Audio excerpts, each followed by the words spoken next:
ফটিকরাই বিধানসভার অন্তর্গত শ্রীপুর গ্রাম পঞ্চায়েতের ২ নম্বর ওয়ার্ডে নাগরিক পরিকাঠামোর চূড়ান্ত অবহেলা সামনে এলো। বিগত ৭ বছর ধরে একটি গুরুত্বপূর্ণ রাস্তা ভগ্নদশায় পড়ে থাকলেও পঞ্চায়েত কর্তৃপক্ষের টনক নড়েনি। এলাকাবাসীদের অভিযোগ, বারংবার আবেদন নিবেদন, লিখিত অভিযোগ, মৌখিক জানানো সত্ত্বেও পঞ্চায়েত কর্তৃপক্ষ এই রাস্তাটি সংস্কারের জন্য কোনো কার্যকরী পদক্ষেপ নেয়নি। রাস্তার এমন অবস্থায় বর্ষাকালে হাঁটাচলা তো দূরের কথা, অ্যাম্বুলেন্স বা বাইক চলাচলেও প্রায় অসম্ভব হয়ে পড়েছে। অবশেষে এক প্রকার বাধ্য হয়ে সোমবার স্থানীয়রা শ্রীপুর গ্রাম পঞ্চায়েতের অফিসে তালা লাগিয়ে দেন। কড়া ভাষায় জানিয়ে দেন, জনগণের ভোটে নির্বাচিত এই পঞ্চায়েত যদি জনসাধারণের ন্যূনতম প্রয়োজনীয় সাড়া না দেয়, তাহলে তার দরজা খোলার প্রয়োজন নেই।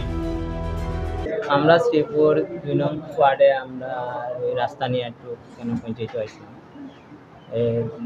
প্রায় এটা ৭ বছর ধরে ওইটা এই বাঙ্গাটা লইয়া তারা ডালাই রাস্তা হোক বা পিচ হোক ওইব ওই আমরা সান্ত্বনা দিছি বা লিখিত দিছে।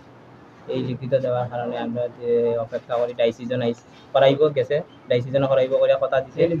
এই ডাইসিজন গেছে কি কখন আইছে বর্ষা, আমরা সেদিন আমরা মেম্বারের কাছে গেছিলাম, যাওয়ার পরে ওইটা হলে এখন বর্ষার মাঝে এটা সম্ভাবনা নাই হইয়া তারা আমরা এটাই অবস্থা। এতে আমরা এটার মধ্যে কাজ জেনে কত হয়েছে না হয়েছে আমরা পঞ্জিত আইসি আজকে পঞ্জিত হয়ে আমরা পঞ্চায়েত সেক্রেটারির কাছে আমরা এটা জমা দিছি।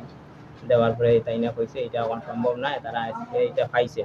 এটা অনেক দিন আগে, ঠিক আছে, এটা ওদের কতটুকু কাজ যেন কতটুকু হয়েছে না হয়েছে তারা এটা সঠিক আমার মতো তারাও জানছে না। সবে আই দিয়ে বুঝলাম যে সবে জানছে না, কিন্তু আমরা পাড়ার প্রধান হোক আর মেম্বার হোক তারা হইতেছে যে ওইব হইয়া ওই আমরা আশা দিয়ে রাখছে চলের আশাটা। এই আশায় নিয়ে আমরা রাত বাত আছি।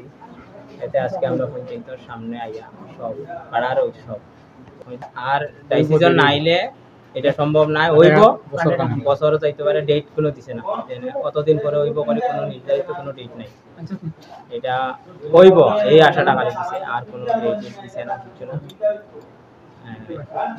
এই আশা দিয়েছে, আমরা কইছি একটা আশা দাও যে হইব বললে পরে আমরা একটা ডিসিশনে হইব শিওর নেই না, তারা খালি এটি কইছে না এটা শিওর কোনো সময় দিতে পারতাম না। এটা হইছে গিয়া বহুত বড় কাজ, আমরা পঞ্চায়েতে এটা করাইতে পারতাম না, আমরা এটা অন্য প্রান্তে থেকে করাইতে লাগবো। এটা লইয়া আমরা ওই একটু আশা দিচ্ছি। আমরা মানে এটা আজকে আইসলাম, আমরা এটা আশা লইয়া যাই যে ওই কাজটা হইব বা আমরা ডেট পাইমু বা এই মাসে হইব কই আমরা আজকে বুঝতে লাগাইছিলাম, আমরা পাইছি না। আমরা পঞ্চায়েত এটা আমরা চাই, আমরা এখন ডিসিশনও বুঝি না, বর্ষা বুঝি না, আমরা চাই আমরা রাস্তাটা যেমনি তেমনি ঠিক হইতো, গাড়ি ঘোড়া চলতো। আমরা রাস্তাটার কোনো দিকেও খোলা নেই, দুইটা মুখ আছে, কোনো মুখ দিকেও বন্ধ, কোনো খোলা গাড়ি একটা লইয়া ঢোকার মতো সম্ভব নয়। এমন অবস্থা হয়েছে, এটা খুবই খারাপ রাস্তা। এখন আমরা চাই যে কোনো পঞ্চায়েত থেকে হোক বা কোনো ইয়ে থেকে হোক আমরা কথা দিত যে রাস্তাটা হইতো, এটা নিয়ে আমরা